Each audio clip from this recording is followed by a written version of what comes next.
অসম পঞ্চায়ত সংশোধনী বিধেয়ক 2025 বিধেয়কখন আমি পাৰিত কৰিছোঁ আৰু এইখন যিখন এমেণ্ডমেণ্ট 25 যিখন আইন এই আইনৰ মূলগত বিষয় এটা গুৰুত্বপূৰ্ণ বিষয় আৰু এই বিষয়টো হৈছে যে পূৰ্বতে আমাৰ যিখন পঞ্চায়ত আইন আছিলে সেই পঞ্চায়ত আইনখনত পঞ্চায়তক যি ধৰণৰ মান্যতা দিব লাগিছিলে পূৰ্বতে সেই মান্যতা দিয়া হোৱা নাছিলে আৰু তাৰ বিপৰীতে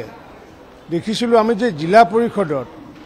যে আমাৰ পঞ্চায়তৰ ক্ষমতাসমূহ জিলা পৰিষদে ব্যৱহাৰ কৰি আছিলে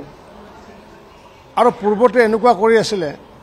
যে আমাৰ যিহেতু দেখিছোঁ আমি গাঁৱে ভূঞে বিভিন্ন ঠাইত আমাৰ হাট বজাৰ আছে সেয়া দৈনিক হাট বজাৰে হওক বা সাপ্তাহিক হাট বজাৰে হওক বা বিভিন্ন ধৰণৰ ঘাট আছে নদী যেতিয়া পাৰ হ'বলগীয়া ফেৰীৰ কাৰণে ঘাট আছে তেনেকুৱা ঘাট হাট বজাৰ পূৰ্বতে পঞ্চায়তসমূহে তেওঁলোকে নিবিদা দিব পৰা কোনো ধৰণৰ তেওঁলোকৰ হাতত ক্ষমতা নাছিলে আৰু পূৰ্বতে আছিলে কি আঞ্চলিক পঞ্চায়তসমূহ অৰ্থাৎ ব্লক লেভেলত সৰ্বাধিক 1 লাখ টকাৰহে নিবিদা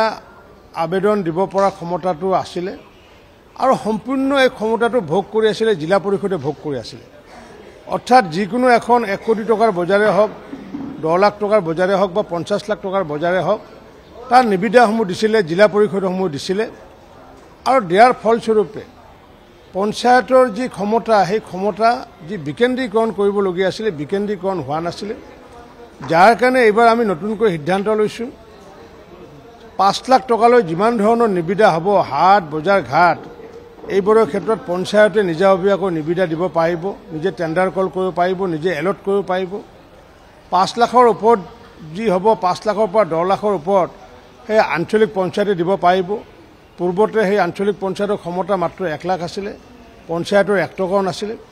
আৰু 10 লাখৰ ওপৰত যিবোৰ বজাৰ হাট ঘাট থাকিব সেইবোৰ জিলা পৰিষদে দিব পাৰিব আৰু সেইকাৰণে এই এমেণ্ডমেণ্ট আমাৰ পঞ্চায়ত এমেণ্ডমেণ্ট এক্ট 2025ৰ যিটো 3টা ধাৰা 105 নং ধাৰা 108 নং আৰু আমি 109 নং ধাৰা আমি সলনি কৰি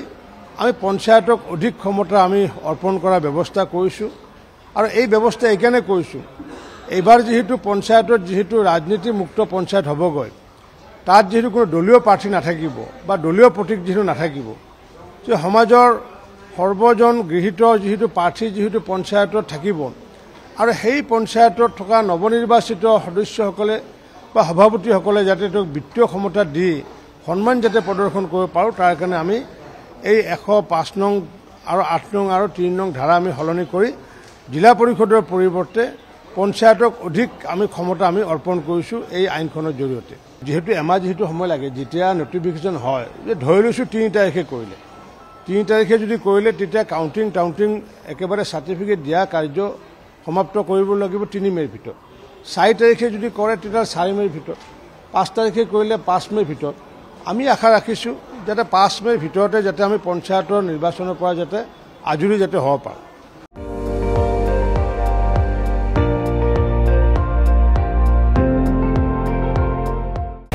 আপুনি চাই আছে ND24